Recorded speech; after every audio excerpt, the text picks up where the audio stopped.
Good morning, everybody. It is Tuesday, June 3rd, 2025, and you are tuned in to the Hat and Beard Show.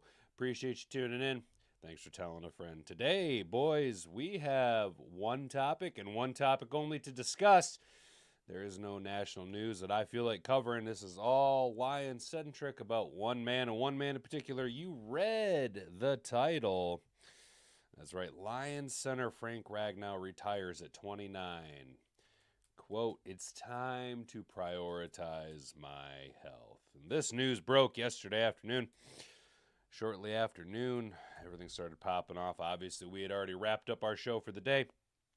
But, there was a little bit of a feeling going on, tingling in our bellies, something. We kind of knew something was going on just yesterday. We read an article discussing Lions OTAs, and Frank Ragnow was missing. Now, the article cited for contract reasons, but here at the Hat and Beard Show, we did speculate that, of course, it might have something to do with Frank. Although 29 years old, he's really put his body through the paces. So, here at the Hat and Beard Show, we advocate for players to be able to walk away from the game while they can still walk away from the game. And as much as it pains me to see one of the best to ever do it, especially for the Honolulu Blue and Silver, we tip our hat to Frank Ragnow for making the smart decision. As much as it might suck to have the captain, the quarterback, the shot caller of the best offensive line in football bow out, at least he didn't wait until training camp was upon us. At least he didn't hold out until it was too long to start cross-training some guys. And speaking of cross-training some guys, after we discuss USA Today's article about Frank Ragnow, we will be rolling and looking at how Frank Ragnow's retirement impacts the salary cap of the Detroit Lions, because as much as we want to feel bad, sad, or glad about the retirement of Frank Ragnow, the NFL is in fact a business, and the business continues to trudge on. So knowing that Lions have players needing to be signed, what impact does this make for the future of the books in Detroit? We will take a look at that. We will also be able to go ahead and roll over to, we're going to stick at Pride in Detroit, actually. And we're going to have a little discussion. Who should the Detroit Lions be starting center with Frank Ragnow's sudden retirement? Who should the Lions deploy at center? That is a big question. What will happen with that, I feel, Hall of Fame-sized hole missing along our front five? And then finally, if time permits, Lions Hank Fraley makes clear statement on likely Frank Ragnow replacement. This is coming from us from Athlon Sports. And I think you guys kind of already know where we're probably going to be going with that. So, guys, if you haven't already, would you mind... what's going on with the chat here? Something goofy going on. All right, sorry about that, guys. We had some issues with the chat. Disconnected. Please wait while we reconnect you. Is it connected now, or are we good to go? Looks like it. Sorry about that, fellas. Sorry about everything going on with the technical difficulties. We are still relatively new here. As you guys can look down at the number below, we finally hit that 650 subscriber mark yesterday. Shout out to all of you who have helped grow this channel. Some of you have really been putting in the work, Mr. Detroit City, and I genuinely appreciate you plugging the show and growing it damn near single-handedly. So I know what you're asking. Hat, I like this show. How can I help? Well, you can first of all, you can show me by leaving a like down in the bathtub underneath the video here. Go ahead and salt that like button, hit it with the old 2-piece and a biscuit.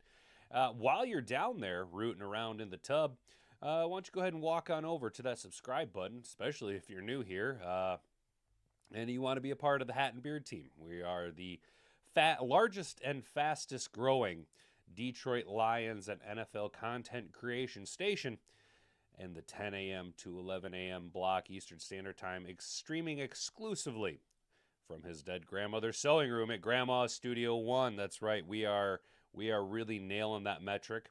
And then, if you want to, feel free to turn the notification bell on, because that is the number one way that you can be notified when we go live Monday through Wednesday, 10 a.m. to 11 a.m. Eastern Standard Time, 9 to 10 a.m. Central for those of you down in the Oklahoma area.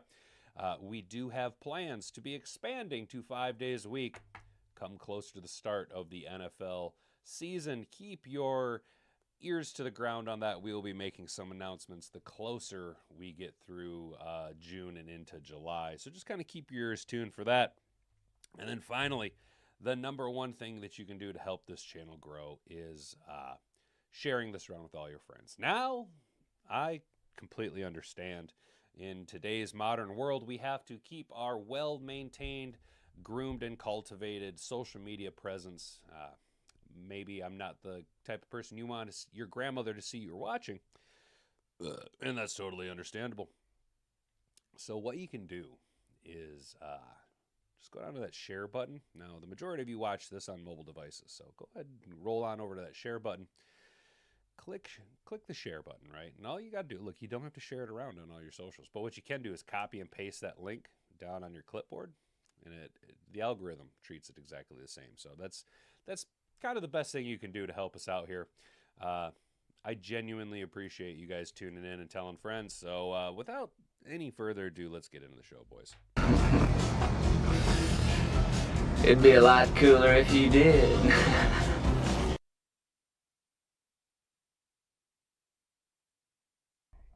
Excuse me, sorry about that. The pollen is absolutely insane out here in sunny mid-Michigan. My truck, it has just this nice green powder coat on it now from all the pollen that's just been blowing around like a madman. And I was successfully able to mow for the third time this week and get my grass down nice and short. So there's a little bit of allergens blowing around. Good morning, everyone. Brent DeWitt. How you doing this morning, buddy? I am not happy camper today. Frank the Tank was one of my favorite players. Yeah, Brent, that's kind of the thing. That's kind of the blow is... I feel the same way about Frank Ragnow retiring that I feel about Calvin Johnson retiring. The greedy side of me wants to see the greats continue to do it at a high level for a long time. But the human, the fan, the person that thinks about the individual under the helmet, not just the uniform, I really, really applaud him for being able to walk away while he still can. And Frank Ragnow is a very involved individual. He does have life outside of football. He does have a social media presence where he creates content for outdoor sports, if that's your type of thing. Like I enjoy it. Go ahead and subscribe. Check him out. Poke around there. Let's go Lions. I love Frank Ragnow. We'll really miss him, says Jeanette Hall. That's, yeah, man. He's a fan favorite. And, you know, not for nothing. There is not a lot that the Quinn Trisha era did right in Detroit. There are very few, if any, bright spots during those dark periods. That being said, Frank Ragnow is one of the bright spots, one of the absolute gems. You know what I'm saying? Like when we took Frank Ragnow out of Arkansas, I believe in 2018, 2017, somewhere around there. You know, I thought he was good. I didn't expect him to have a elite career. He up until yesterday, Frank Ragnow was the best center in the game, and because of injuries, and we kind of knew this was coming. We have talked about this earlier on a few weeks ago when we were discussing the possibility of retirements along our offensive line. I was pretty sure that this would be Frank Ragnow's last season. I thought he was going to give it this year, right? It is newer now to see players retire on this side of 30 years old. But when you look at the injuries that Frank Ragnow's had over his career, it completely makes sense. Scuttlebutt is that Brad refused to give him any guaranteed money due to his injury history. We couldn't afford to give him 1 year guaranteed SMH. Yeah, and that could be. Excuse me. That could be Brent DeWitt. You could be absolutely hitting the nail with that right on with the hammer. It could have been a money thing. It could have been what I like to think of it as maybe it's a perfect storm type situation where, you know, Frank wanted guaranteed money. Brad Holmes not really willing to fork out that money. And Frank Ragnow going, you know what? I have my wealth. I mean, he was a first round pick and he signed a second contract. That second contract typically is generational wealth for most people if invested properly. And maybe he just said, you know what? The time is right. Okay. I don't have it in me. My body doesn't want to go through it. You're not going to guarantee me my money. Not to be that guy, but it looks like you pretty much already drafted my replacement. I'm just going to walk away while I still can walk away. Ironically enough, Frank the Tank. Good morning, Frank the Tank. Man, I hope it's not true. I hope Brad Holmes did not say no to extend his contract, give him guaranteed money, because I hope Dan Campbell and Brad Holmes, I'm not getting arrogant. Please stay humble. Yeah, and that is kind of the thing is, and now this is where Brad Holmes is kind of a enigma. He's going to make smart money moves, but we have seen him make foolish money moves. Think of Emmanuel Mosley.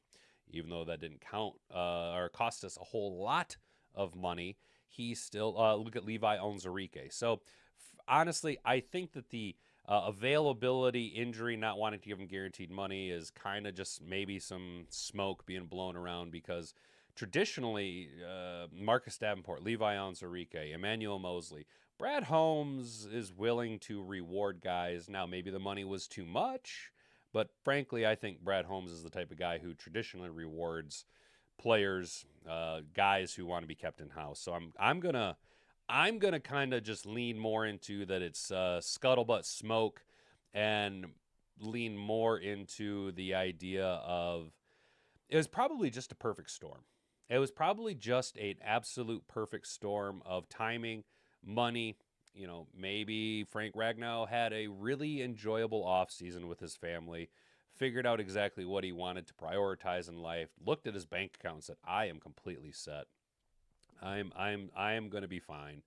And he's probably can probably parlay this into a well vested retirement and then continue to pad his income with his social media profile, being that he is an all pro athlete, Pro Bowl athlete. I think he should go into the Lions Ring of Honor. I think Frank Ragnow isn't a big enough personality. The play on the field, though, justifies it, in my opinion, to be a Hall of Fame candidate, maybe not a first ballot.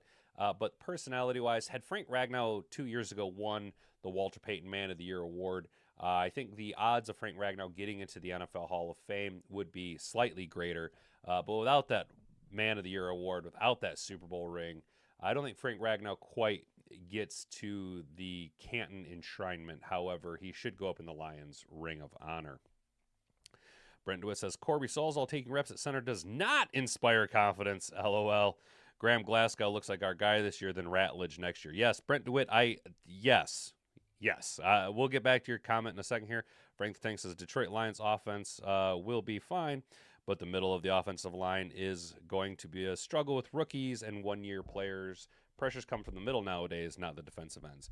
Yeah, yes, especially, we got to go and play Kansas City. Chris Jones, he's obviously probably the best defensive tackle in the game right now. But Brent DeWitt, yeah, Colby Sorsdahl taking reps at center does not inspire confidence. Capitalize on the not both in your text and my speech. So yesterday I said Colby Sorsdahl was doing it out of desperation, out of a keep your job type situation. Now, with Frank Ragnow bowing out, riding off into the sunset, this does kind of open up a little bit of the bottleneck that we had going on with bodies along the interior offensive line. I agree with Brent DeWitt that at least for the start of the year, I think that Graham Glasgow is going to be the starting center simply because of experience. Though personally, I wouldn't mind just tossing Ratledge in there right away and just ripping the Band-Aid off, getting this show on the road. I think Ratledge is the future of center for the Detroit Lions. Sorry, but this is not a good sign for the future. I'm a believer, but maybe 23 and maybe 24 was our time. Maybe we'll just be like New Orleans Steelers. I was worried about that, Frank. I kind of had that feeling too. Well, let's circle back to that. Art Vanderlei. Good morning, Art Vanderlei, and welcome to the Hat and Beard Show. In all honesty, it's better this happen now versus we lose him mid-season, and we are scrambling to find a replacement. Also, the Gray Zabel rumors pre-draft all make sense now. Yeah, I seen that Gray Zabel. Honestly, I feel like Brad Holmes made draft moves assuming that this is the route that we were going to go. Circling back to Frank, I'm gonna Jen Psaki my way around here. We're gonna circle on back to the yacht. Circling back to Frank the Tank. I had that feeling. I was watching a video today from Football Analytics. I recommend checking him out. Guy puts out outstanding content. Uh, and the video was all about how hard it is to win, let alone win a Super Bowl in today's NFL. Most teams, we can project a window, we can say the window's still open, but most teams don't know that window is open until they're climbing through the window to get to the Super Bowl. I am kind of worried that our chance was in 23 when we made it to the NFC Championship game. We weren't supposed to be that good of a team. That wasn't, on projections heading into the season. We weren't supposed to be that team. Last year, we were that team, and we still were able to make division. Made it to the divisional round of the playoffs. Won the division, NFC North back-to-back champs. Got a first round bye in the playoffs with an incredibly banged up roster. Though I think last year our roster was built top to bottom heading into the season. The best roster on paper the Lions have fielded in my lifetime, easily.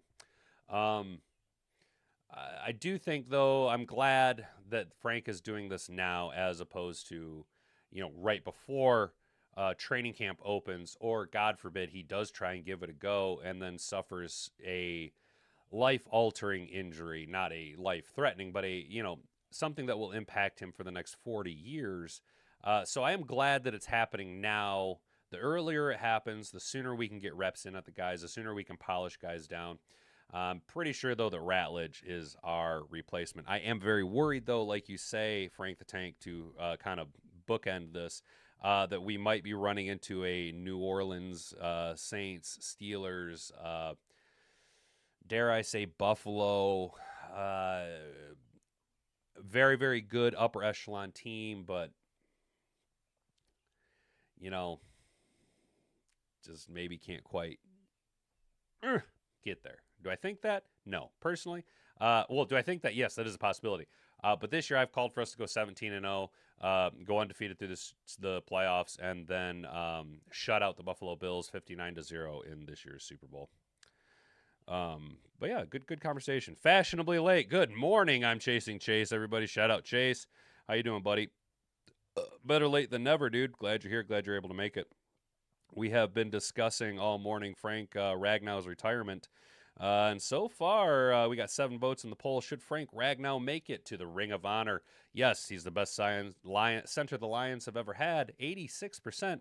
And no, with 14% saying he's just a lineman. Again, this is a poll. There are no wrong answers here, so feel free. Whoops. Shit. I ended the poll.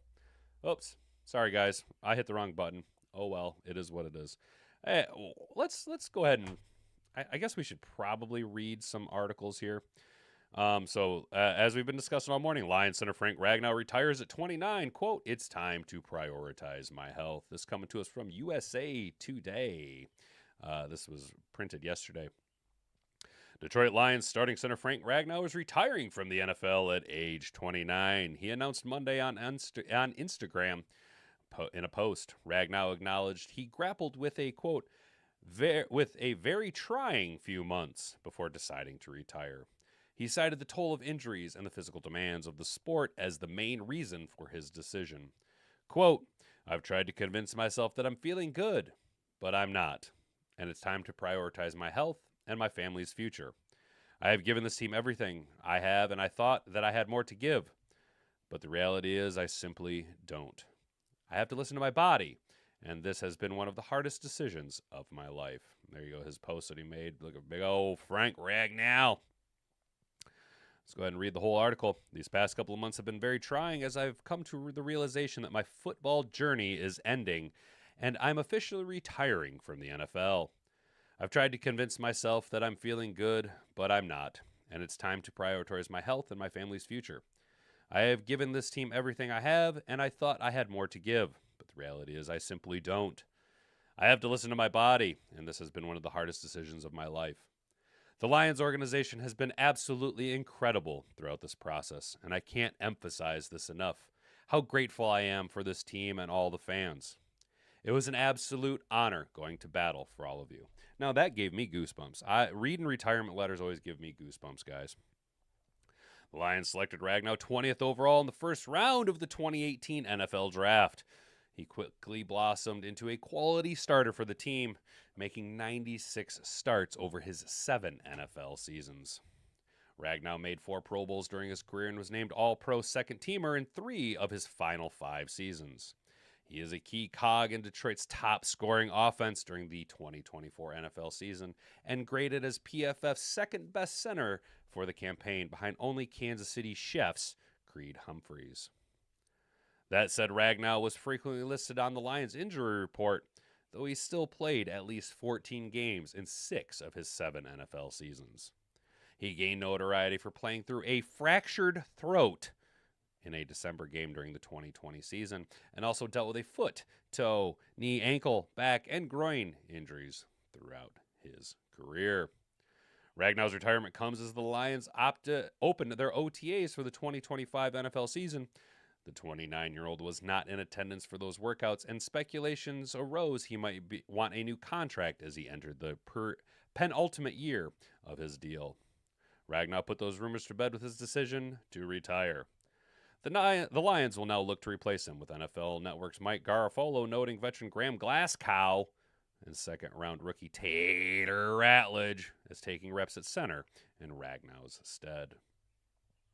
Meanwhile, Ragnow took his retirement announcement as an opportunity to thank the Lions and their fans for the support they offered him through his 7-year career. Quote, Lions, we've already read the quote, the Lions of our organization, absolutely incredible throughout the process, Ragnow out. So, when you look at it, my guy could hardly move. I mean, the big one was him playing through a fractured throat, right? That's the balls, the just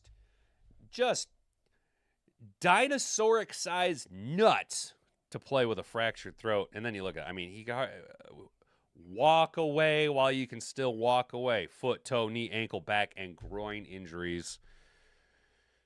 They just piled up to be too much. And when you play at a high level and with the tenacity that Frank Ragnow played with, it just became too much. And I can't blame the guy for walking away while he could still walk away.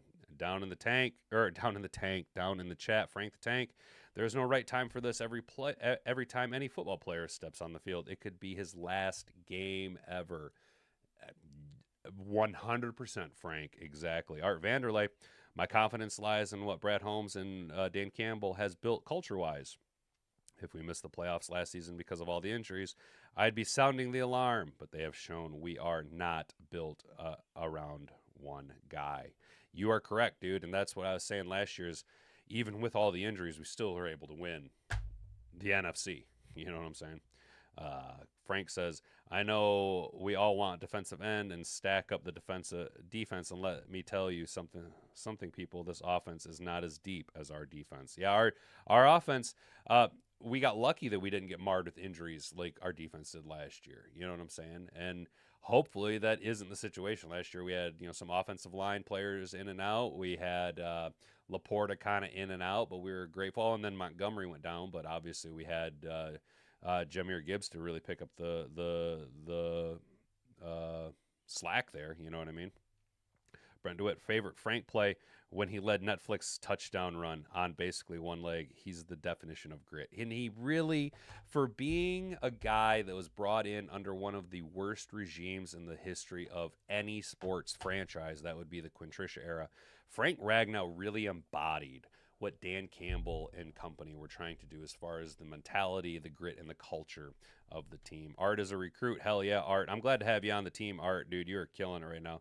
Let's go. Biggest growing channel out there. Hell yeah, Mr. Detroit City, the largest, fastest growing Detroit Lions and NFL content creation station this side of the 10 a.m. to 11 a.m. slot, streaming exclusively from his dead grandmother's sewing room. That is Grandma Studio 1. Let's go. When you see a definition of when you see definition grit, Frank the Tank. Exactly, dude. Yes, Frank the Tank. O-line was our bread and butter for this offense, and now it's questionable at best.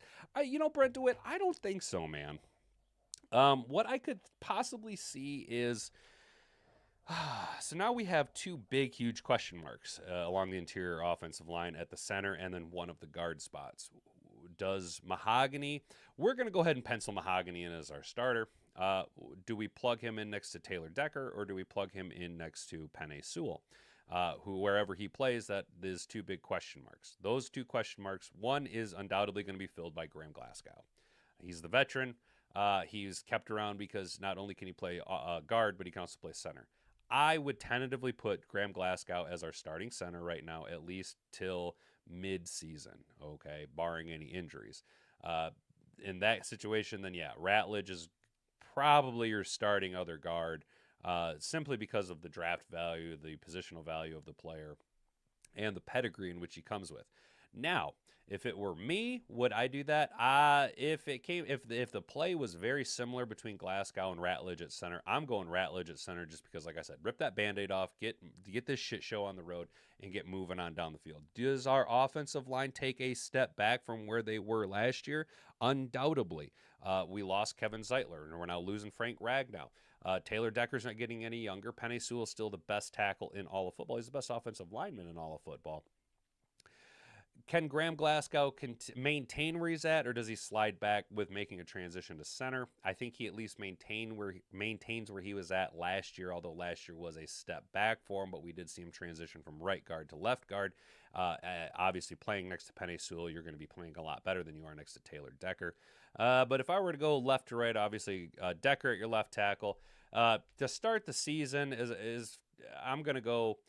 Let's go ahead and put Ratledge at your left guard, Glasgow at center, because he's the quarterback of the offensive line. With the veteran leadership, he's able to identify and make better calls than Ratledge is right now, tentatively, my speculation.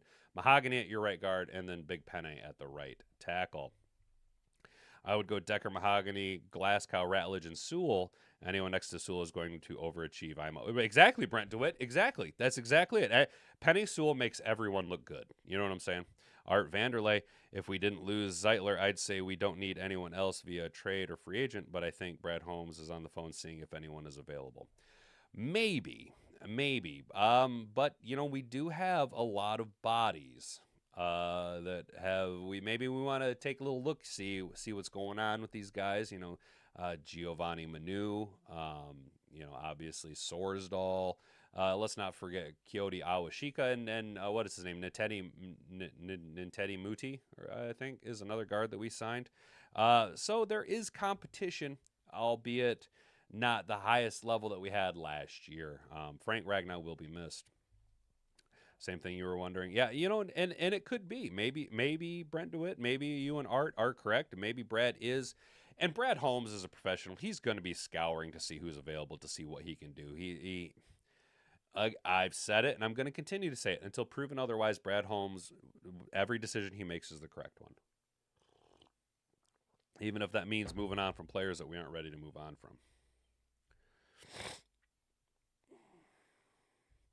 Excuse me, sorry about that. All right, boys, if you haven't already, would you kindly subscribe to the channel, ring that notification bell, share this around with all your friends, and like the video while you're here. We're going to go ahead and grab a couple articles from Pride of Detroit. Lions salary cap, how Frank Ragnow's retirement impacts Detroit's future.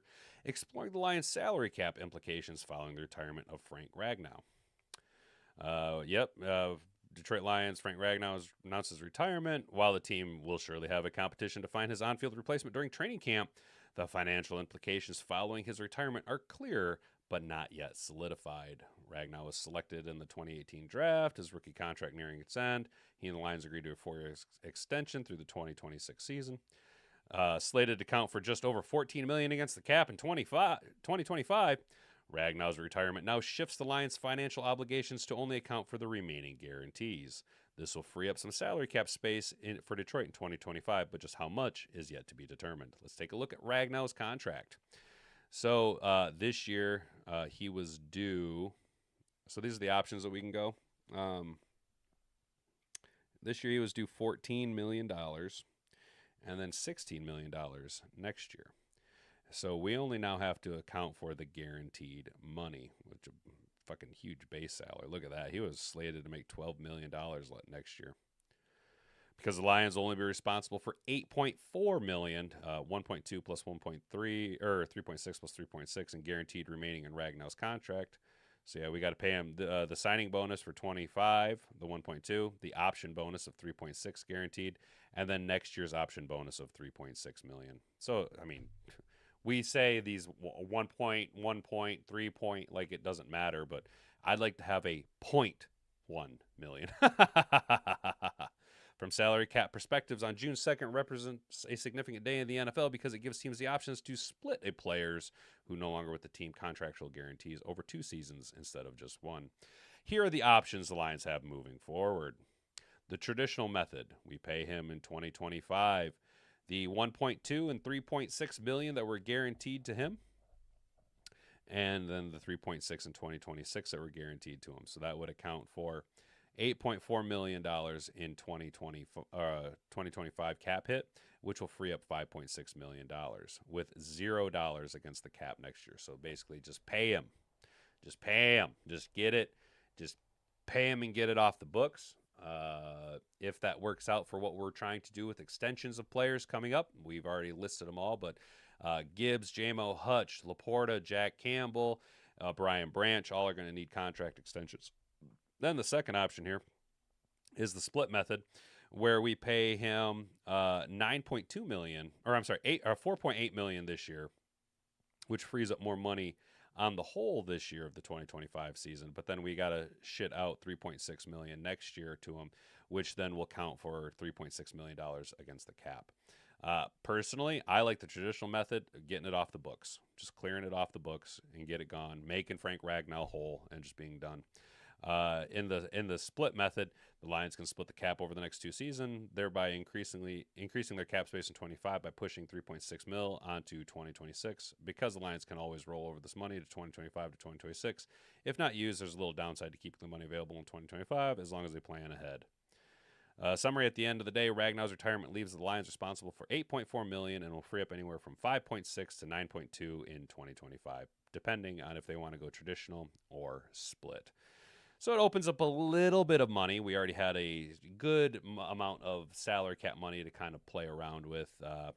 Not necessarily a lot of immediate positions that need to be filled. Obviously, we'd like a sexy defensive end to come in, but it seems like the team is going to be leaning on Marcus Davenport a little bit more so if he can stay healthy. So just something to kind of think about. Future-wise, this does help the Lions a little bit by giving us a little bit more money to play with as far as the extensions for guys that will be coming up here. All right, we're going to keep it here at prideofdetroit.com, and the discussion is, who should the Lions starting center with Frank Ragnow's sudden retirement? Who should the Lions deploy at center? This came out just this morning. So suddenly the Detroit Lions find themselves without one of the most important players on their team. On Monday, Frank Ragnow announced his retirement, citing a need to prioritize his health and family, having given all he physically could to the game of football. Not only was Ragnow arguably the best player at his position, but center is a linchpin part of the offensive line. Ragnow was fantastically skilled as a physical and athletic player, but arguably his best asset was his mind. His ability to recognize pressure packages before the ball was snapped was absolutely essential to Detroit's ability to keep Jared Goff clean over the last 4 years. Now the Lions must find his replacement. Who should the Lions starting center be? Who wrote this article? Jeremy Reisman. His answer: I think it's pretty likely that Tater Ratledge is being groomed to be the long-term replacement. I kept finding it more and more curious that Ratledge was continuing to get the majority of reps at center during both rookie minicamps and OTAs. At minicamp, it made sense because there weren't that many center candidates, but in OTAs, when Graham Glasgow, Kingsley Egukan, and Michael Neese were all in the field, it didn't make much sense for Ratledge to get a high majority of his reps at center if Ragnow was the long-term plan there, and Ratledge would play guard. Of course, it all makes perfect sense now. Let's not forget that Frank Ragnow was a guard drafted by the Lions who transitioned to center. In fact, this would coincidentally mirror what the Lions ended up doing with Ragnow back in 2018. I did not read this article prior. With Glasgow already cemented at center back then, Ragnow played left guard his rookie season before jumping to center in year 2. The only difference was Ragnow was a college center while Ratledge was a guard. I think this route makes the most sense for Ratledge, but I am not counting him out as a rookie starting at center. The Lions certainly seem to be practicing him there a lot, and it's possible he's shown signs of picking it up quickly. If that's the case, there's an argument to just put there as quickly as possible to help him grow the quickest. That's my argument right there. Just get it in, and get it over with. But with so much on the line in 2025, I think it makes the most sense to put the seasoned veteran at center, one of the most critical positions in football. And then they ask who we should pick. So who do you guys think? Down in the chat, let's go ahead and look over at the chat. Mahogany. I'm not a fan of kicking the can down the road to a certain extent anyway. Brent, do it. Yeah, just pay the man, pay him, and get it off the books. Anthony Davis starting center. That's funny. Ratledge is more athletic, but no way do I want a rookie calling protection schemes for our offense this year. Brent DeWitt, that's kind of where I'm at. So I am very torn on this idea of, do you tear the Band-Aid off and get it over with and, take your lumps and hit the learning curve, or do we do exactly what we did with Ragnow and Ratledge and just let Glasgow run the offensive line for this year, and then next year will be the Taters' big start at center. Obviously, get him seasoned playing at guard. That is the logical and most sensible choice. We also can look at how Brad Holmes and Motor City Dan Campbell don't tend to deploy rookies unless they're absolutely ready. They don't tend to put them out in positions where they can fail. They like to have them have the most availability for success in the NFL. And if that means that Glasgow runs the offensive line from center this year and Tater Ratledge gets his seasoning and learning at guard, a la Frank Ragnow, the proof is in the pudding. That traditionally is probably the better way to go. As this conversation continues to develop, I am going to lean into that. And we're going to go ahead and start Graham Glasgow at center for the 2025 season. And it appears out of 500 votes this morning, 71%, an overwhelming majority of Lions fans are saying, hey, do the smart thing. Now, we're not saying Ratledge isn't a starter this year. We're saying Ratledge just starts at guard this year, and Glasgow runs center.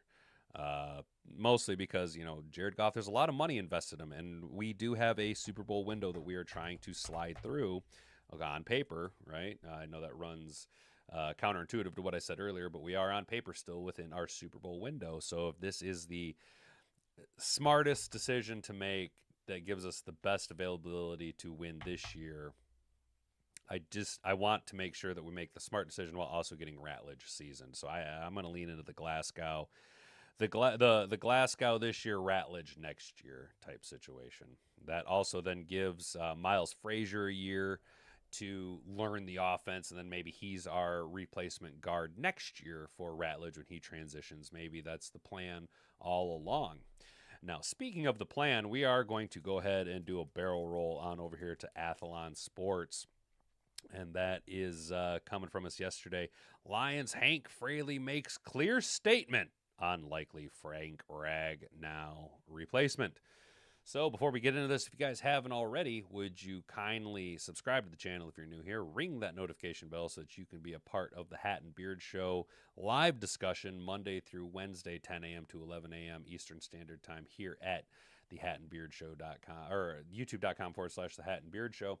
Like the video if you enjoy what we're doing so far here. Hit that like button with the old 2-piece and a biscuit on your way down. And then the number one thing you can do is obviously share this video around with all your friends or just copy the link down on your clipboard. It's the best thing we can do. We are sitting pretty at a solid 650 subscribers, you guys. Yesterday, we asked for it, and you guys achieved it, so that's super awesome. Our next big goal is now to hit that 700 subscriber mark, and the only way we can do that is if you guys help me out here and continue to do what you do, engage in the chat. We keep picking up new people left and right, and I absolutely love it. I hope you guys enjoy the conversation that we have. If there's anything I can do, feel free to just drop it down in the chat. We can try and kind of explore some things, look some things, and maybe try and make some adjustments here. But this is down here at Athlon Sports, and we've read them a few times. Now, that being said, I do kind of like to get out in the weeds a little bit here with some different articles and news outlets, not necessarily the mainstream of mainstream. And sometimes it comes a little bit more smoke than there is fire. Just look at how much I fell into the Jameson Williams getting traded before the draft narrative. But let's go ahead and see what they're kind of plugging here for us to chew on a little bit. The Detroit Lions lost star center Frank Ragnow to retirement on Monday after Ragnow announced his body was not holding up the way he wanted it to this spring. Ragnow, who battled injuries for several years en route to 4 Pro Bowl appearances with Detroit since he was drafted out of Arkansas in 2018, will leave a big hole in the middle of Detroit's line as he departs for retirement. And we wish him all the very best of luck in retirement. On Monday, Lions insider Nolan Lions insider Nolan revealed last intel surrounding Detroit's potential replacement for Ragnow as he shared comments from offensive line and running game coordinator coach Hank Fraley. It's going to be a natural for him, Hank Fraley said of Ratledge playing at center this season. There's our boy Tater. I thought what we did in rookie minicamp was pretty good. In time, he's going to get it down and become a pretty good center here. Ratledge was selected in the second round out of Georgia after a solid career with Coach Kirby Smart of the Bulldogs.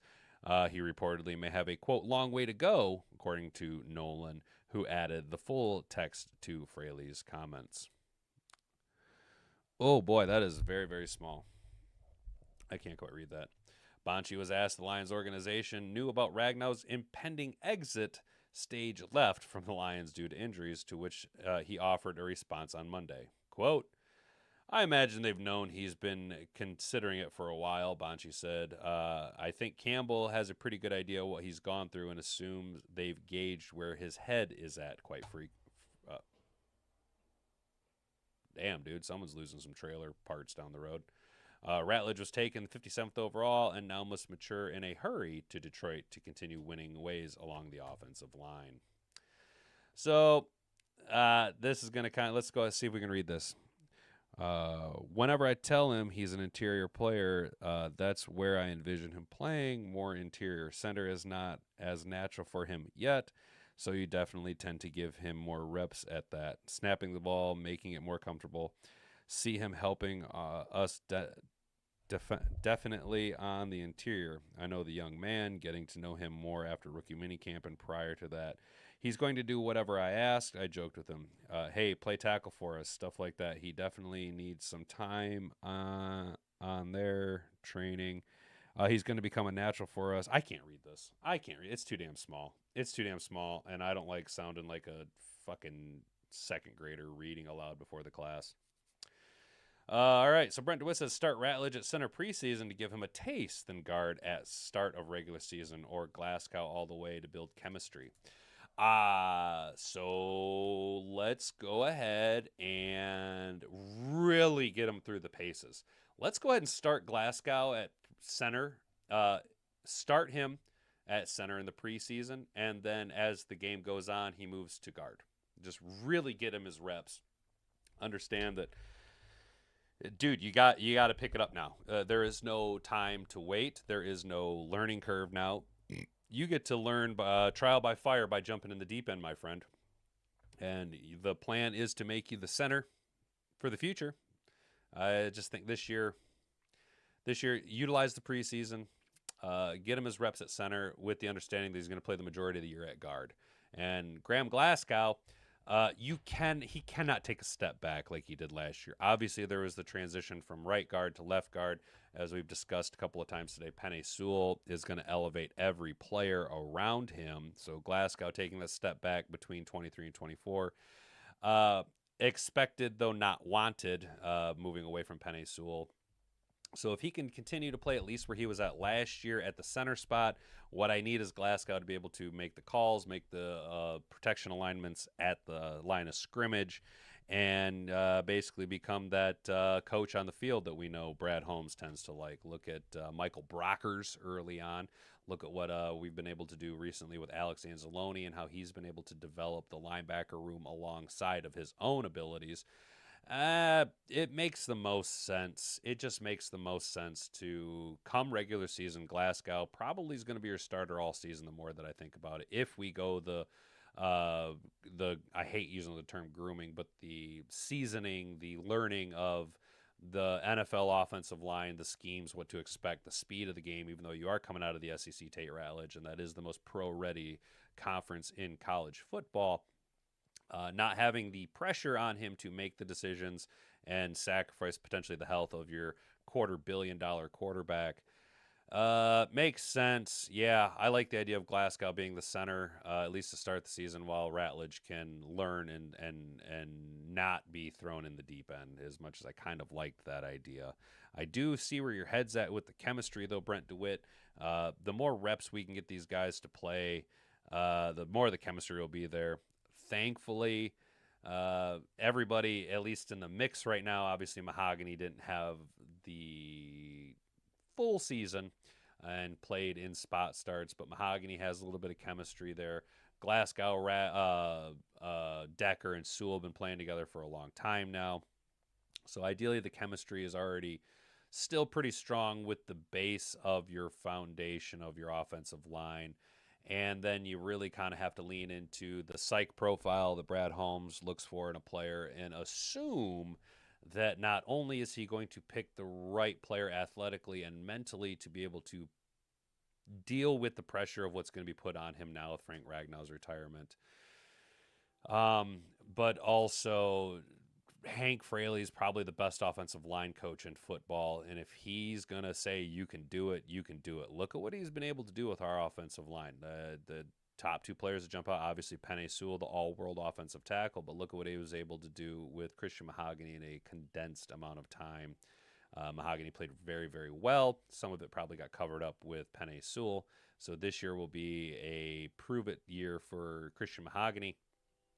But as long as you guys have heard me talk about the triangle of protection for our offensive line, the three major points. That would be your center and your two tackles, right? I call it the triangle because as the packet breaks down, obviously you want that strong triangle. Brent DeWitt did bring up a good point that most pressure now does come from the interior of the defensive line. But if if Decker and Glasgow and Penei Sewell are still there, those are three strong focal points. Yeah, obviously you don't have your five pillars, but you are dropping down to a triangle. Triangle is still just as, if not more, structurally sound, and it gives protection on both sides of your young and unproven guards, as it is right now. Being able to have Taylor Decker, although not all world like you'd want him to be, still a upper end left tackle, and then obviously Penei Sewell, all world, all everything. Give him his gold jacket already. So I'm not as worried about our offensive line as I would have been, say, next year at this time, because next year at this time I was kind of anticipating losing both Decker and Ragnow to retirement. Could be a lot worse type situation. I'm trying to really huff on some copium over here, boys. Trying to really understand. No, that was Art Vanderlei. Oh, okay. All right, my bad, Brent DeWitt. Art Vanderlei. I'm sorry, Art. I didn't. I totally gave credit to the wrong guy. I'm so sorry, dude. My bad. You're kind of new here, so I'm not used to seeing your name pop up on the screen, dude. But I'm super glad that you're here helping out. Sam Armstrong. We still have Sewell and Decker. Yes, we do still have Penei Sewell and Taylor Decker. So good morning, Sam Armstrong. Welcome to the Hat and Beard Show. Appreciate you tuning in. If you haven't already subscribed to the channel, that definitely helps us out here. And that's kind of what we're hanging our hat on here is we still have that triangle. We still have three solid, two top end, one solid, historically solid center with Graham Glasgow. Does anybody know the availability of Evan Brown? Is Evan Brown a free agent by any chance? Because that might be the if he's a free agent. Oh, he plays for the Cardinals. Gotcha. Well, I was kind of thinking maybe we could bring Evan Brown back for another stint here in Detroit. He played really, really well in replacement of Frank Ragnow a couple years ago. Oh hell yeah, Mr. Detroit City. That's what's up. He's out here. That's what I'm saying, dude. You're out here doing yeoman's work, dude. Recruiting people from all Lions pods, dude. That's what's up, dude. I appreciate it, Mr. Detroit City. Like I said, you're out here single handedly trying to grow the channel. So it doesn't look like Evan Brown's going to be a option. He's what's his contract look like?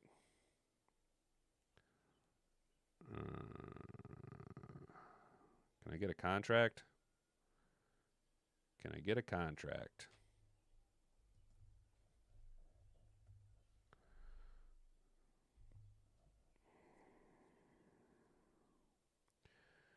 A 2-year deal with the Cardinals.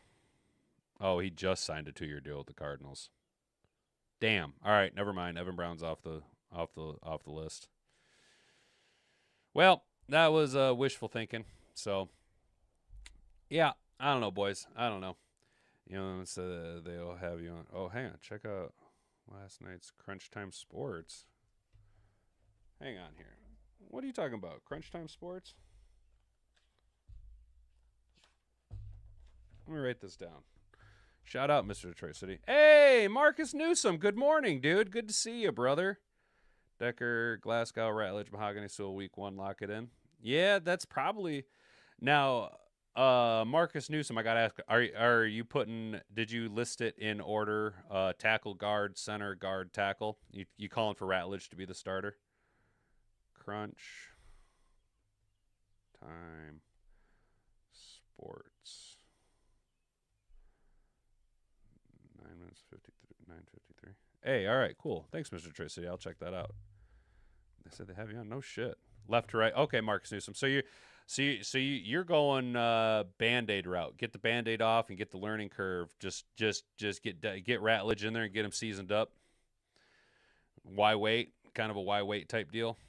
And I get where your head's at with that, dude. I'm about 20 minutes ago, I was in that camp. I think I've started to shift a little bit more into the Glasgow starting at center, Ratledge starting at guard for the season, just because of the proven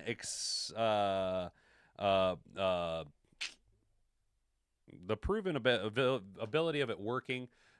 Basically, it's what we did with Frank Ragnow, where he played a year at guard with Glasgow playing at center, and then transitioning over to center in year 2. And I think that might be the more viable, smart way. Yeah, that's true, Brent DeWitt. Graham cannot play left guard to save his balls, and that was proven last year. Again, Penny Sewell really makes everybody look good.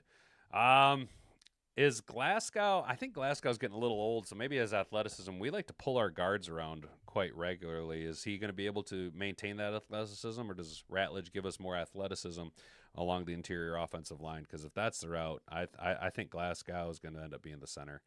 The more I think about it, it makes sense. You got to protect your quarterback. You got to be able to have a little bit of that veteran leadership, and I don't know if Ratledge is quite there yet. So, all in all, not a bad show today, though, boys. Darren, I can't read it on my backup screen. Darren Persicki, I saw last night the Rams have extra centers. You think Brad will pull a deal? They do have some centers. And Darren, welcome to the Hat and Beard Show. Good morning. Haven't seen you here before. I don't know, man. I don't know. Honestly, I don't know. I think they're very happy with the people they have here. You know what I'm saying? Ratledge's battle-tested team leader, definition of an NFL center, Marcus Newsom. That's true. He is, and he is a leader. He's proven from the jump that he is not in the headspace of a rookie. Brent DeWitt says the Eagles have extra centers also. Glasgow is better at left guard, says Marcus Newsom. I think we're all a little bit not so high on Glasgow. Is that kind of safe to say? We all know that Glasgow is kind of the odd man out, the weakest link, kind of the we have to. Well, if we gotta play him, we gotta play him. Art Vanderlei says, I was at the Washington game last season. Glasgow was injured that game. It happened before that missed block on Goff fumble. Wonder the Lions' confidence is with him currently. That's a good question, dude. That's a good question. I'm starting to think more now. So, some shit blowing down my yard. I'm starting to think now that Glasgow is just going to end up being a starter by default until until usurped by one of the younger guys. He's just kind of penciled in there like he's just a body.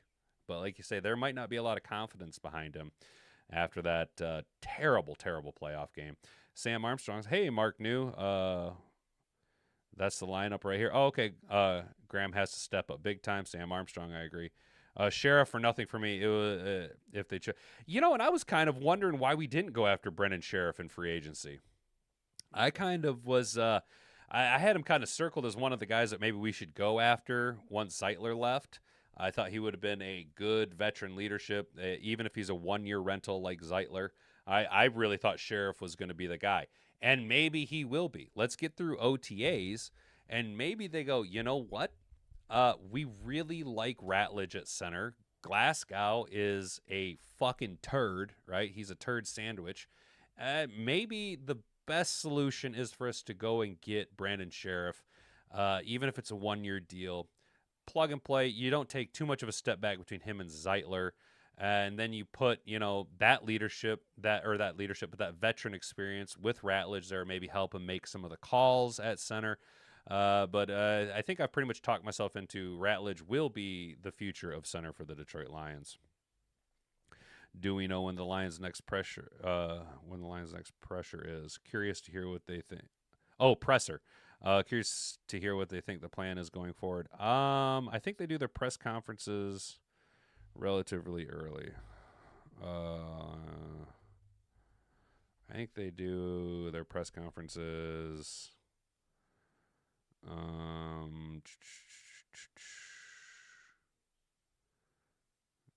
Name Sunday Grand Marshal Grand Prix. Yeah, I don't know, man. I know. Let's see. So we should be running OTAs for the next couple days, right? So there should be some coaches talking after camps, but as far as an official press conference, yeah, doesn't look like anything recently. Nothing I can find recently. So I'm gonna say I don't know. I'm gonna say straight up I don't know. Yeah, you like that turd sandwich, Darren Darren. I'm just gonna call you Darren. Sorry, bud. Throat fracture and still played Warrior. Exactly, Sam Armstrong. That's something that I kept saying all the time. People kept saying, "Oh, his toes fucked up, his knees fucked up," and yeah, those are lingering injuries. But I'm like, that motherfucker played with a fractured throat. A fractured fucking throat. And it's not like he was a kicker or a fucking punter or a quarterback who can't get touched. No, this playing offensive line with a fractured ass throat. That's a big balls move right there. How has Frazier looked at OTAs? If he hits, that would be a real life get out of jail free card. And that's kind of what I was saying with the Frazier thing, dude. The Miles Frazier, I get very similar Christian Mahogany vibes. Obviously not the dirtbag type player, not the nastiness, but just the like. Brad Holmes doing that thing where he just kind of sits back and waits for the draft to come to him and already knows who he's going to take and gets his guys. And I think there's a quiet confidence around the Lions selection of Miles Frazier. I really do. Found your letter. Hey, Sam Armstrong. Thank you, brother. I really appreciate it. Thank you, dude. Thanks for the kind words, brother. We're trying to grow here, dude. I try and involve you guys as much as I can, and we try and hit that that kind of like old school like talk radio, sports talk type vibe. You know what I'm saying? I grew up listening to a lot of Jim Rome and Dan Patrick, Bill Simonson, the huge show here locally, and I kind of felt like there isn't a lot of sports talk around anymore. At least nothing that I enjoy listening to. So I just kind of said, "Fuck it." We're doing it live. Let's do it my damn self. You know what I'm saying? Brent DeWitt, have a great day, everyone. I have to go look for a silver lining, LOL. Hey, man, have yourself a good rest of the day, Brent DeWitt. And that's kind of probably going to be about it for the show today, fellas. I appreciate all of you tuning in. Man, there's 15 of you rocking out in the chat right now. Holy crappers, fellas. You guys are bunch of hard-running Jessies out here playing with your hair on fire. I could see Frank an assistant O-line coach if he wants a job. Dan loves former players. Yes, Darren. I Oh, wouldn't that just be the cat's pajamas, dude? Just all of the knees on all of the bees, because Hank Fraley, if he will be taken away as an offensive coordinator at some point in the future. He could have had the job this year. I kind of wanted him to be our offensive coordinator, which will mean we will need a highly talented former player from the offensive line, and who better to be Frank Ragnow? I actually like the idea of kind of this transitioning period with the new idea of Brad Holmes, the new coaching mentality of Dan Campbell, where we're going to see more of our former players slowly transition into becoming coaches in house, and I think that's the absolute way to go. Art Vanderlei, thanks for the chat. No, thank you for the chat, dude. I say it all the time, guys. Y'all make the show. I'm just reading articles and reading your guys' chat. If it wasn't for you guys, the show would be a dud. You guys keep it lively, keep it popping. You give me things to think about.